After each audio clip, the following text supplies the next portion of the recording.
penyimpangan yang mungkin masih banyak lagi ya penyimpangan yang terjadi khususnya di negara kita. Ya. Salah satunya adalah antara hak anak laki-laki dan perempuan. Gitu ya. Nah biasanya tadi bagi rata. Padahal az-zakaru mislu hadzil unsayain. Kalau ada anak laki-laki, ada anak perempuan, laki-laki 2 kali lipat ya, dan lebih banyak dari perempuan. Apa hikmahnya, Pak? Apa hikmahnya? Ya. Kata Imam As-Sabuni dalam kitabnya, salah satu hikmahnya adalah karena laki-laki itu punya tanggung jawab menafkahi. Ya. Kita ilustrasikan ada Ahmad dengan kemudian siapa perempuannya ya? Zainab misalnya ya. Misalnya Ahmad ini dengan Zainab saudara. Ketika ada pembagian waris sisa 3 juta misalnya. Maka berapa untuk Zainab? 1 juta. Untuk Ahmad 2 juta. Nah, Ahmad menikah. Maharnya 2 juta. Habis Pak ya. Zainab 1 juta.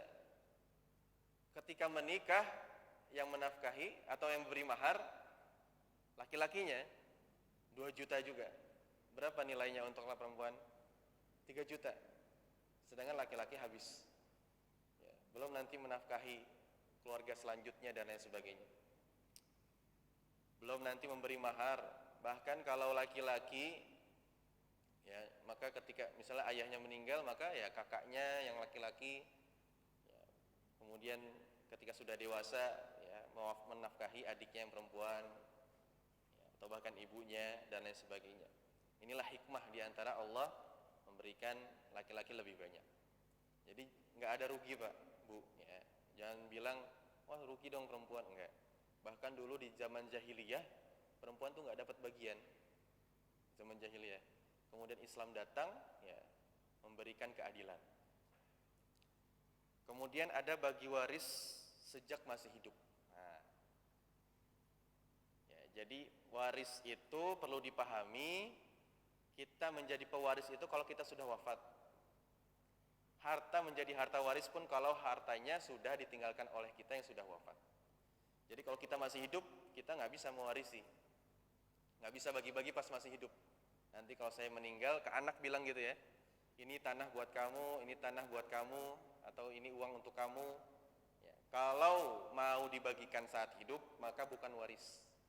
Ya, disebutnya hibah. Nah, ini kemudian menjadi permasalahan juga, hibah bercampur waris. Ya, ya, dimana ketika seseorang ingin menghibahkan kepada anaknya, itu tidak disaksikan. Ya, tidak disaksikan oleh anak-anaknya yang lain misalnya. Tadi misalnya ada anaknya 3, yang 2 sudah merantau, yang 1 bungsu suka ngerawat dia. Terus dia bilang ini saya hibahkan, rumah ini saya hibahkan ke kamu. Tapi anak yang lainnya nggak tahu. Ya, anak yang lainnya nggak tahu, akhirnya apa? Anak yang 2 merantau ini ngiranya waris. Wah ini waris. Dari mana ini hibah gitu ya? Nggak terima nantinya. Karena tidak disaksikan ya, karena tidak disaksikan. Maka ketika kita menghibahkan sesuatu, ini harus ada saksinya, termasuk keluarga inti kita. Kemudian ada juga harta suami istri. Nah jadi sebelum wafat ya, maka pastikan Pak, Bu ya, harta suami jelas, harta istri jelas. Karena harta yang bercampur itu tidak bisa dijadikan harta peninggalan. Ya. Jadi dari sekarang harus jelas ini rumah punya siapa, mobil punya siapa gitu, yang gede-gede Pak ya. Kalau piring nggak usah dihitung Pak.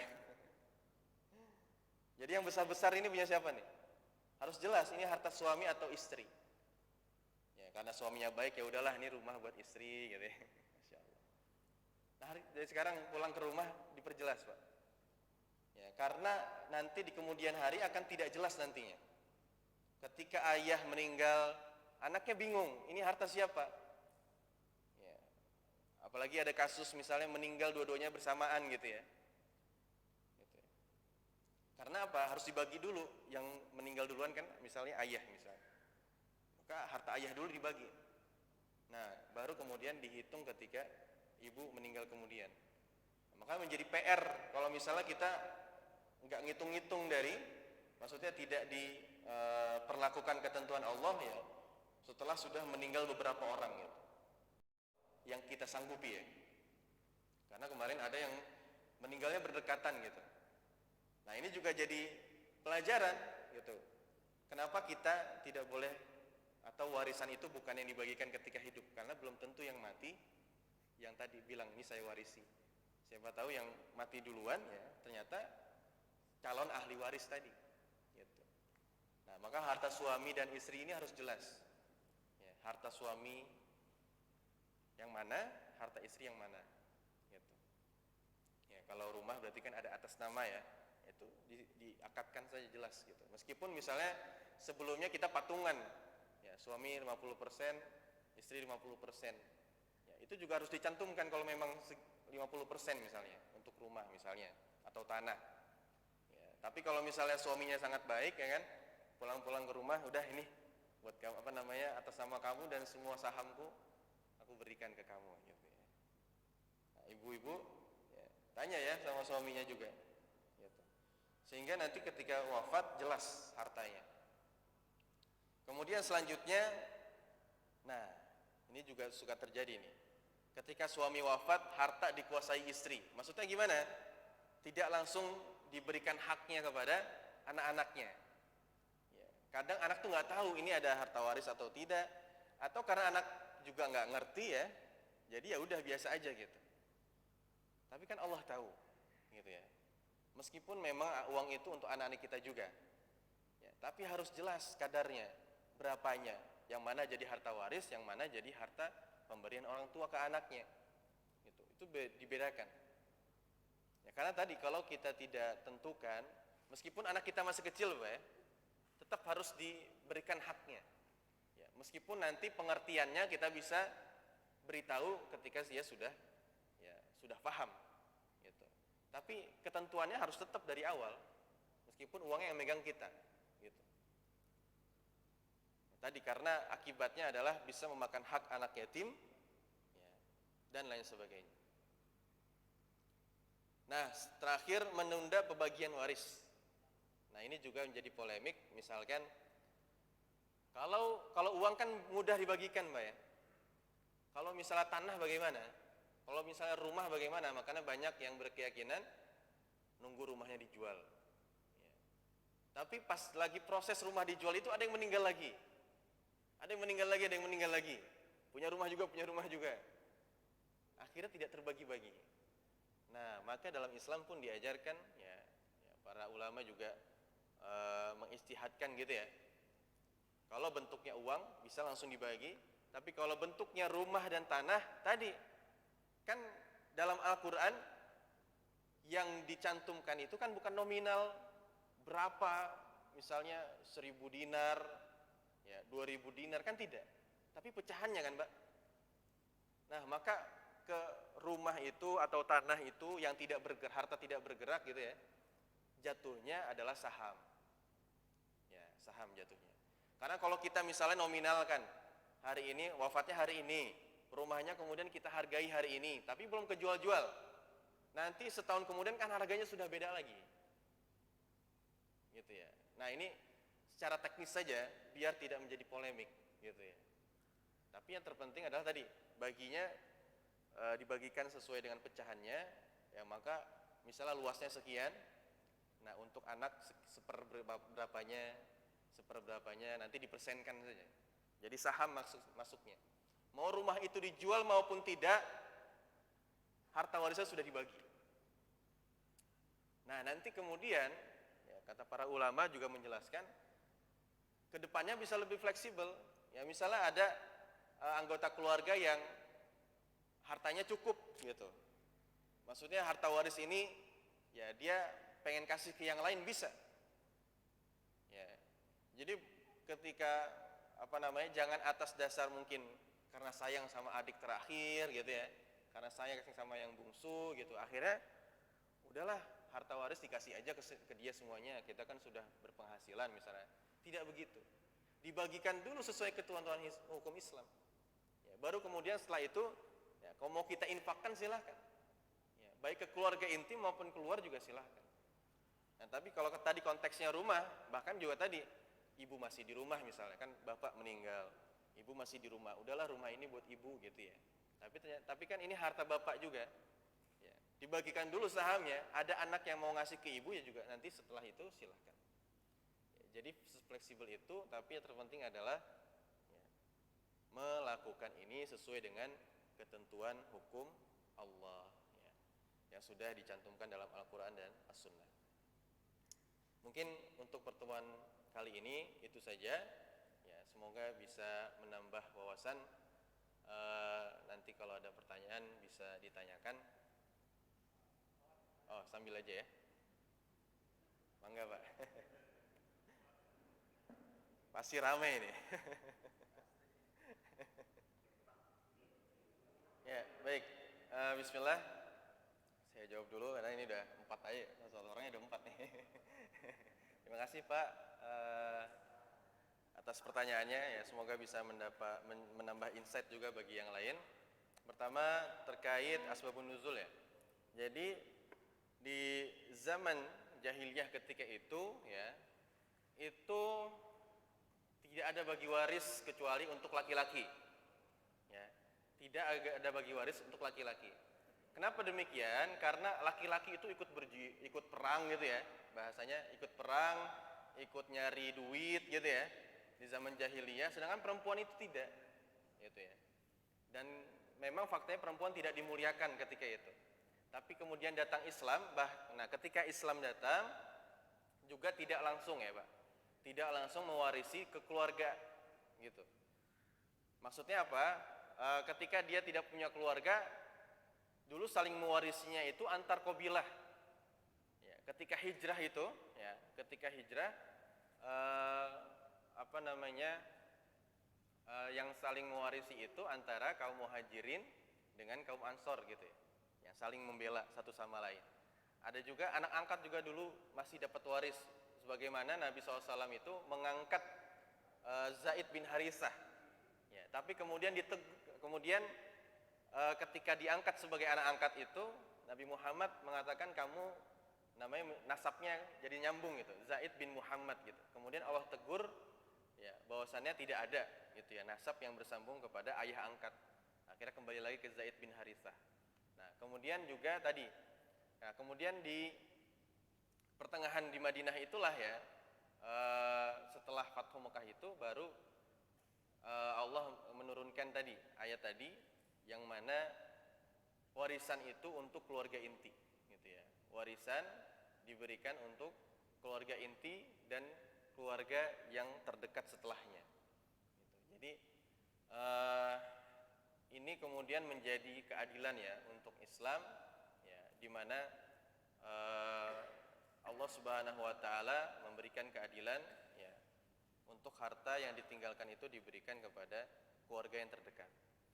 Nah, kemudian selanjutnya yang kedua tadi perkara apa? Mohon maaf. Oh, ya. Nah, jadi yang meninggal istri pertama, tapi suaminya ini masih ada. Oh, udah meninggal. Baik. Intinya begini, ya. Selama pernikahannya sah, nah ini juga kan harus dicek, Pak. Karena banyak juga yang istrinya banyak itu nikahnya nikah sirih mungkin secara Islam ya. Kalau memang syarat-syaratnya, rukun-rukunnya terpenuhi, bisa sah menurut Islam. Tapi tidak menurut hukum negara. Nah, ini yang kalau misalnya kita kemudian nanti ada permasalahan di kemudian hari, yang bersangkutan mungkin nanti harus ke pengadilan, kita akan kalah gitu ya. Seseorang itu akan kalah bagi hukum negara. Tapi kalau hukum Islam tetap gitu ya, harus ditunaikan.